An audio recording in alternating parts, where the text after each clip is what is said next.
Assalamualaikum warahmatullahi wabarakatuh. Nama saya Muhammad Zakiatuddin. Saya dari Unit 2 semester 3 PGMI. Di sini saya akan menjelaskan tentang nasionalisme di Indonesia. Nasionalisme untuk pertama kalinya muncul di Eropa pada abad ke-18. Lahirnya paham ini diikuti dengan terbentuknya negara-negara nasional atau negara kebangsaan. Awal terbentuknya negara kebangsaan dilatar belakangi oleh faktor-faktor objektif seperti persamaan keturunan, bangsa, adat dan istiadat, tradisi dan agama. Akan tetapi, kebangsaan yang dibentuk atas dasar paham nasionalisme lebih menekankan kemauan untuk hidup bersama dalam negara kebangsaan. Secara etimologis, kata nasionalisme akar kata dari nation yang berarti bangsa dan isme adalah paham. Kalau digabungkan, arti nasionalisme adalah paham cinta bangsa. Kata nation itu sendiri berasal dari kata naski yang berarti dilahirkan. Jadi nation adalah bangsa yang dipersatukan karena kelahiran. Sedangkan secara antropologis dan sosiologis, bangsa adalah suatu persekutuan hidup yang berdiri sendiri dan masing-masing.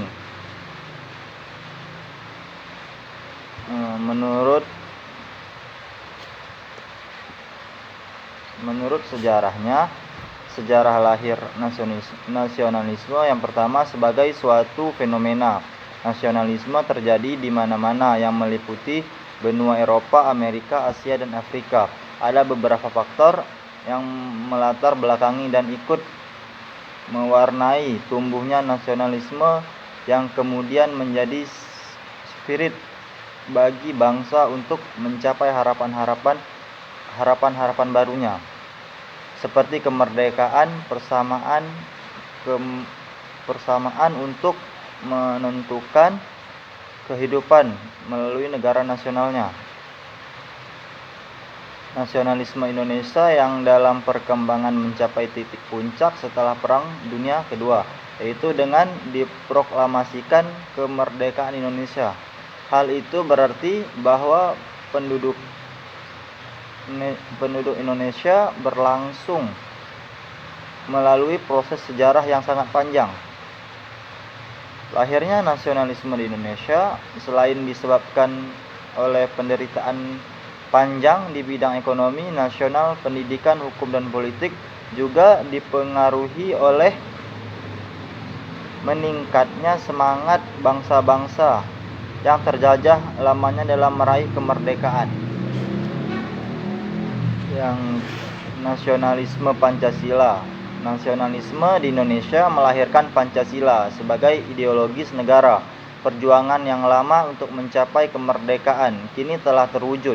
Proklamasi kemerdekaan 17 Agustus 1945 adalah sebagai puncak perjuangan dan sekaligus pertanda bahwa Indonesia menyatakan sebagai negara yang berdaulat, merdeka dan mandiri. Untuk memperkuat itu, mereka menyatakan sebagai negara undang-undang yang pada dasar 1945 pada tanggal 18 Agustus yang menjadi simbol kekuasaan besar yang mengandung persamaan dan persaudaraan.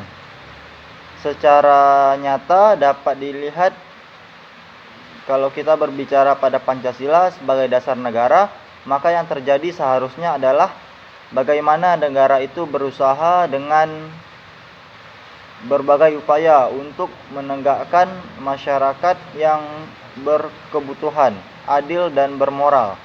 Jadi sudah menjadi suatu yang lumrah apabila bangunan nasionalisme yang ditegakkan baik sekarang maupun ke depan sampai ke depan yang dalam waktu yang tidak terbatas.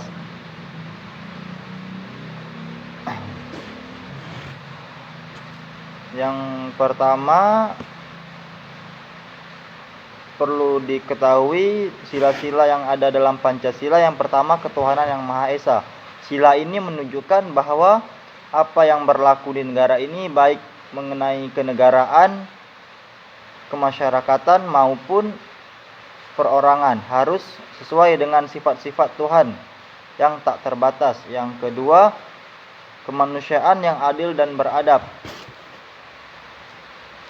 Maksudnya bahwa bagaimana dengan sila ini masyarakat bangsa Indonesia menjadi manusia yang sangat berpegang pada nilai adil dan berakhlak mulia.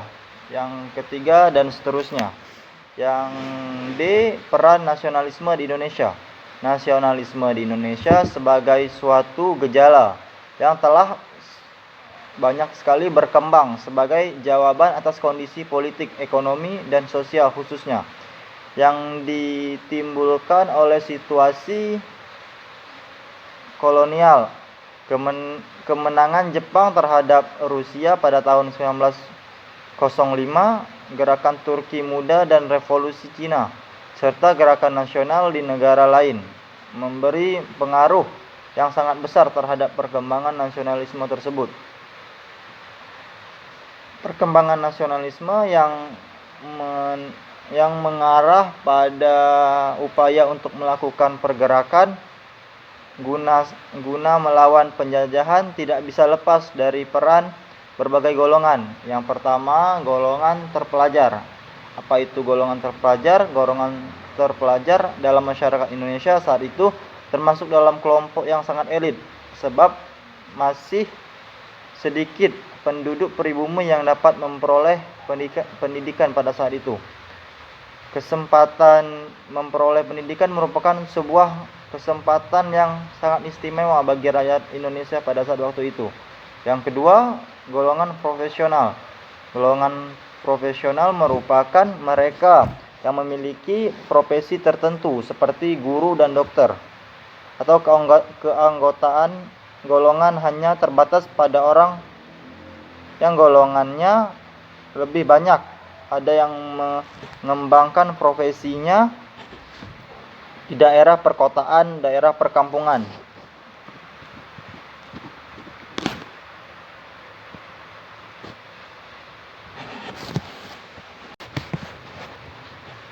Dan yang ketiga, golongan first. First adalah mula masuk ke Indonesia pada abad ke-19, dan masuknya di Indonesia memberikan pengaruh yang cukup besar bagi bangsa Indonesia.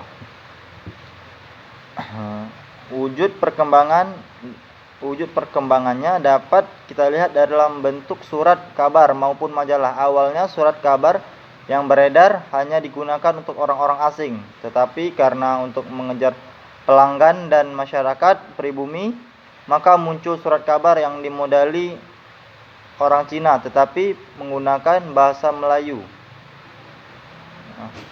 Dan kesimpulannya, berdasarkan pemaparan atau sebelumnya, penulis merumuskan sikap nasionalisme sebagai suatu penilaian atau evaluasi terhadap rasa cinta tanah air dan bangsa atas kesadaran dan tanggung jawab sebagai warga negara. Implementasi dan sikap nasionalisme setidaknya diwujudkan melalui pemunculan unsur-unsur nasionalisme tersebut. Dan sebagai warga negara dari bangsa negara memiliki nasionalisme, kita haruslah sadar akan hak dan kewajiban sebagai warga negara agar nasionalisme di Indonesia bisa dijalankan dengan baik dan tentram. Kita harus membawa rasa nasionalisme yang dimulai dari lingkungan keluarga, lingkungan sekolah, lingkungan masyarakat yang luas agar kesadaran manusia akan negara itu menjadi negara yang maju. Sekian yang bisa saya jelaskan, lebih dan kurang saya mohon maaf. Saya akhiri. Assalamualaikum warahmatullahi wabarakatuh.